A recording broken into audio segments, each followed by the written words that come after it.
Olá, amigos. Agora nós vamos fazer uma análise de experimento da física. E para isso nós vamos observar alguns experimentos em vídeo, né? Será apresentado um vídeo com um experimento a você. E nessa atividade, nós vamos utilizar uma metodologia científica, tá? Ou seja, vamos usar o passo a passo, né? Utilizando de tal forma que nessa atividade, né, você faça uma descrição desse experimento, mas utilizando os fundamentos da física. Ou seja, aquele experimento tem que ser explicado por alguma parte da física que você estudou, né? É uma aplicação. Então, observe bem o experimento, veja os detalhes que ele tem e utilize para isso a sua física para explicar. Só que depois do vídeo vem uma explicação como fazer isto formalmente, né? Como introduzir um procedimento científico e como registrá-lo para entregar ao seu professor, ok?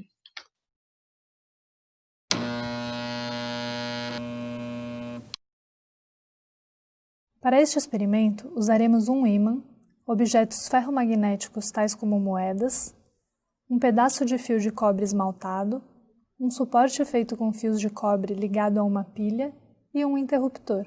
Posicionaremos o ímã embaixo do suporte de cobre ligado à pilha. Agora, iremos confeccionar o rotor do motor. Para isso, usaremos um fio fino de cobre esmaltado e um estilete. Como molde do rotor, usaremos 2 dedos da mão e enrolaremos o fio em torno deles, tomando cuidado de deixar uma sobra de cerca de 5 cm de fio nas extremidades. Para afixar as espiras, enrolaremos as próprias extremidades do fio.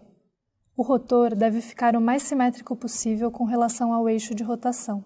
Em seguida, com um estilete, raspa-se o esmalte isolante do cobre nas 2 extremidades. Porém, o esmalte deverá ser raspado apenas meia volta do eixo de rotação. A corrente elétrica I, que passa através das espiras do rotor, cria um campo magnético ao redor dos fios. Este campo magnético interage com o campo magnético B do ímã, que aplica uma força F no rotor, como ilustra os vetores no desenho. Se virarmos o ímã, ou seja, se mudarmos o sentido do campo magnético B, podemos observar que a força também muda de sentido e o rotor começa a girar no sentido contrário. O mesmo aconteceria se o sentido da corrente fosse invertido. Este fenômeno é chamado de efeito motor, no qual um fio percorrido por uma corrente elétrica imerso num campo magnético perpendicular a ela sofre uma força numa direção perpendicular à corrente e ao campo magnético.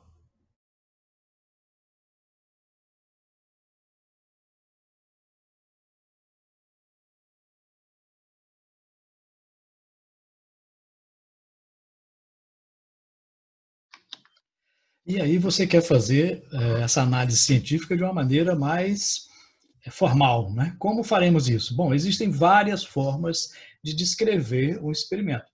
Aqui é uma delas, mas qualquer uma outra tem que conter, pelo menos, essas informações. No início, né, na primeira parte, vamos identificar, localizar a área, o título e o objetivo. Então, na primeira parte, você tem que identificar-se, né? Então, é o nome do estudante que é responsável por essa descrição, essa análise, né, do experimento científico. Depois você vai colocar aqui a parte da física que está relacionada, né? É mecânica, eletricidade, é ótica, especificando, né? Então, por exemplo, qual é a parte da ótica? É ótica física, ótica geométrica, ondas mecânicas, ondas eletromagnéticas. Então, é importante ao observar o experimento que você identifique qual é a área específica da física que está sendo analisada. É o movimento retilíneo, o movimento curvilíneo. Né? Depois você vai colocar um título. Nesse título, nunca você começa com um verbo. Né? Sempre coloca avaliação, análise, investigação. Lembrando que em qualquer descrição, análise ou relatório, né, você sempre, nunca coloca na primeira pessoa. Né? Eu analisei, eu fiz isso. Não, nunca se coloca. No objetivo, você vai começar com o verbo. Tá? Avaliar, determinar, investigar. Né? Então, título sem verbo, objetivo com verbo. Então, nunca usar a mesma raiz da palavra nos dois. Então, determinação, determinar. Avaliação, avaliar. Não, isso fica um som ruim para descrever. Né? Isso denota pobreza de linguagem, né? Que não se deve ter em um relatório científico. Né?